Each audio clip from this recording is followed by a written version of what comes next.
होता है, बहू इतना लंबा लंबा घूंघट निकाल लेती है और सास ससुर को खूब गाली देती है। बताइए काय का घूंघट, काय की इज्जत, काय का मान सम्मान। तो आप इन सभी चीजों से बाहर निकलो और सही रूप में मैं यहाँ पर बहुओं से भी कहती हूँ, क्योंकि मैंने ये भी चीजें कहीं ना कहीं व्यवहारिक, तो जो लोग घूंघट के पक्षधर हैं और जो लोग घूंघट को इज्जत से जोड़ते हैं, तो जिस तरह से एक महिला के घूंघट करने से घर की इज्जत बढ़ती है ना, तो मैं कहती हूँ पुरुषों को भी घूंघट कर लेना चाहिए, इज्जत डबल हो जाएगी। अब बताइए कितने पुरुष घूंघट करेंगे? अब पूछिए आप।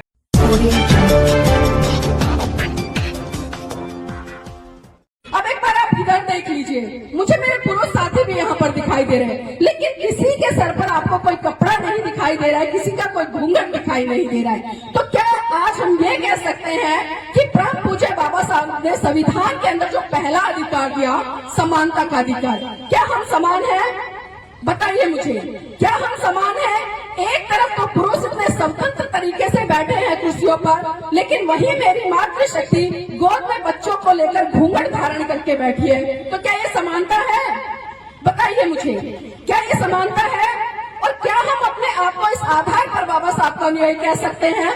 बताइए मुझे, क्या फायदा हमारा शिक्षित होने का अगर हम अपने घर की बहन बेटियों को इस तरह से घूंघट करके रखें, इस तरह से परंपराओं में लाद कर रखें? और बहुत सारे लोग चर्चा करते हैं, और जब मैं घूंघट पर बोलती हूँ तो मुझसे बहुत सारे लोग बोलते हैं कि बहन जी आपकी शादी नहीं हुई है, इसलिए बड़ी बड़ी बातें कर देती हो, इसलिए बोलती हो कि अरे ये महिला घूंघट करके बैठी है। जिस दिन ससुराल जाओगी, आपकी सास मिलेगी, ससुर मिलेंगे, तब आपको पता चलेगा कि वहाँ पर ससुराल में घूंघट करना पड़ता है। लेकिन मैं आप सबको बता दूं, और मैं उनको भी बताती हूँ जो लोग ये सोचते हैं कि मैं शादीशुदा नहीं हूँ, मैं बता दूं मैं शादीशुदा हूँ। मेरे घर में भी ससुर है, मेरे चचिया ससुर है, मामा ससुर है, तमाम वो ससुराल पक्ष के रिश्ते नाते हैं जिनमें एक बेटी को शादी के बाद बनना होता है। लेकिन आपको दिखाई दे रहा होगा, मैं यहाँ की बात नहीं कर रही, यहाँ से अगर आप थोड़ा सा 10-12 किलोमीटर आगे चले जाएंगे, मेरा ससुराल है, मैं वहाँ पर भी ऐसे ही रहती हूँ, मैं कभी घूंघट नहीं करती।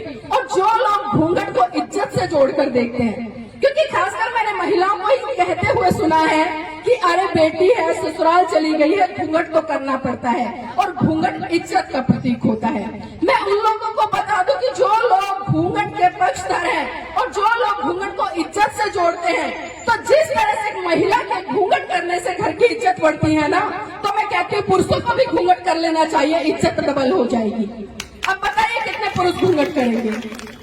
अब पूछिए आप इनसे, कितने पुरुष घूंघट करेंगे? शायद एक भी ना करे, शायद एक भी नहीं करेगा, क्योंकि कहीं ना कहीं हम मानसिक गुलामी को आज तक झेलते आ रहे हैं, आज तक हम रूढ़िवादी परंपराओं का निर्माण कर रहे आ रहे हैं, और ये बोलते नजर आते कि पीछे से चली आ रही है। अरे पीछे से तो बहुत कुछ चला आ रहा है, क्या जो पीछे से चला रहा है आप उसको आज भी मानोगे?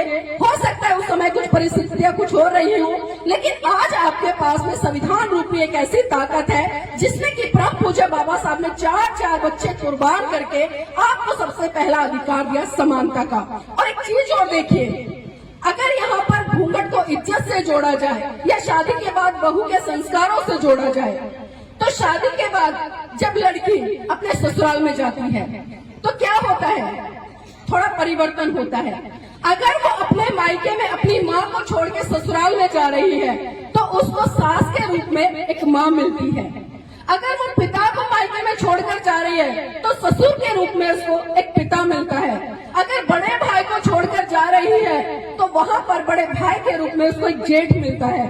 अगर अपने छोटे भाई को छोड़कर जा रही है तो ससुराल में उसको भाई के रूप में, मतलब देवर के रूप में एक भाई मिलता है। अगर अपनी बहन को छोड़कर मायके में जा रही है तो ससुराल में उसको बहन के रूप में एक ननंद मिलती है। अब बताइए क्या सिर्फ रिश्ते बदलने से ये मान मर्यादा या घूंघट इसका महत्व बढ़ जाता है? शायद नहीं बढ़ता, मेरी दृष्टि से नहीं बढ़ता, मुझे आपका पता नहीं है। लेकिन मैं साफ साफ आपको बता दूं कि घूंघट ना तो इज्जत का प्रतीक है, ना ही मान मर्यादा का प्रतीक है। अगर मैं इतना लंबा घूंघट निकाल लूं और उसमें से अच्छी अच्छी गालियां देती रहूं तो क्या बताइए वो मान सम्मान है?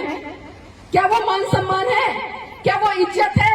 अगर वही मैं इस तरह से रहूं, सुबह शाम अपने सास ससुर की सेवा करूं, बाहर से कोई व्यक्ति मेरे घर पे आता है उसका मान सम्मान, उसका सत्कार करूं, उसको चाय पानी दूं, तो क्या ये सम्मान है? या घूंघट करके करके मैं किसी से भी ना बोलूं और मतलब उल्टा सीधा बोलकर इधर उधर निकल जाऊं, वो सम्मान है? बताइए मुझे, क्या घूंघट इज्जत का प्रतीक हो सकता है? आप खुद बताइए महिलाएं मुझे। देखिए अपने करके बैठी है, चाहे तो आपको समझ नहीं आ रही है मेरी बातें, या फिर आप उसको व्यवहार में उतारना ही नहीं चाहते हैं, क्योंकि कब तक आप इस गुलामी रूपी घूंघट से बंधी रहेंगी? अगर आप घूंघट नहीं करती हैं तो आपके फेस के आव भाव सारे चीजें दिखती हैं। मैं बीमार हो जाऊं, घूंघट करे रखूं, बहुत पीड़ा है मुझे, क्या कोई मुझे देखकर बता पाएगा मैं बीमार हूँ?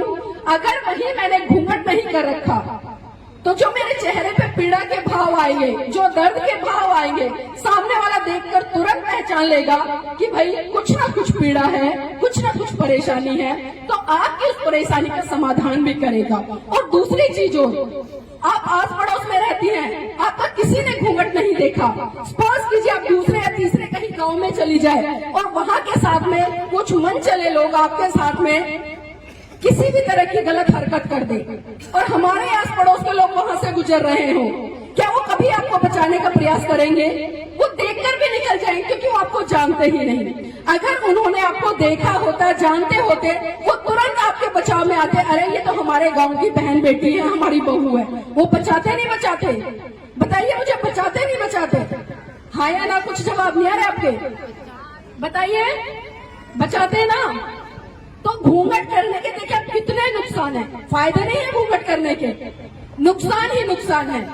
और घूंघट करने से मैं बार बार कह रही हूँ, इज्जत कोई भी मायने नहीं रखती, आपका व्यवहार सबसे जरूरी होता है। हमेशा जो सम्मान है वो नजरों का होता है, न कि घूंघट का। इसलिए मेरी बहनों, अब एक बार हाथ खड़ा करके बता दी, कितनी महिलाएं ऐसे जो आज के बाद घूंघट नहीं करेंगी, या जो सासू है यहाँ पर बैठे, कितनी ऐसे जो अपने घर की बहुओं से घूंघट नहीं करवाएंगी? एक बार हाथ खड़ा कर दीजिए। अभी करवाएंगे जाके। और पुरुष कितने हैं जो आज के बाद अपने घर में जो आपकी पुत्र वधुओं से घूंघट नहीं करवाएंगे? 1 2 3 4, धीरे धीरे, बहुत खूब। एक बार ताली बजा लीजिए अपने लिए।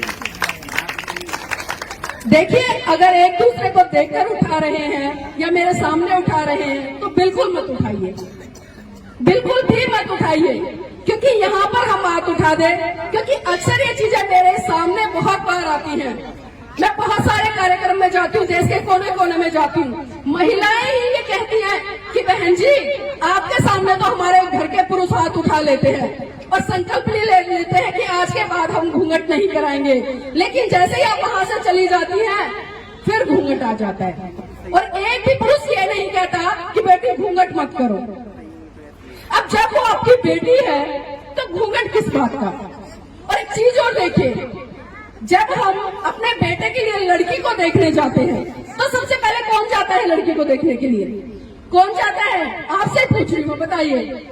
ससुर जाएगा, मतलब लड़के का पिता, जेठ जाएगा, या उसके जो भी बड़े मामा चाचा ताऊ ससुर हैं वो जाते हैं ना देखने के लिए, और उसको बड़े अच्छे तरीके से देख के आते हैं। उस लड़की को चलाएंगे, उठाएंगे, आगे से पीछे से हर तरह से मतलब देखते हैं, देख के आते हो ना। फिर उसके बाद उसका रोका करने के लिए जाते हैं, तब भी ये लोग जाते हैं, उसको फिर देख कर आते हैं। फिर बारात लेकर 300-400 लोग जाते हैं ढोल नगाड़े के साथ में, उसको फिर देख के आते हैं।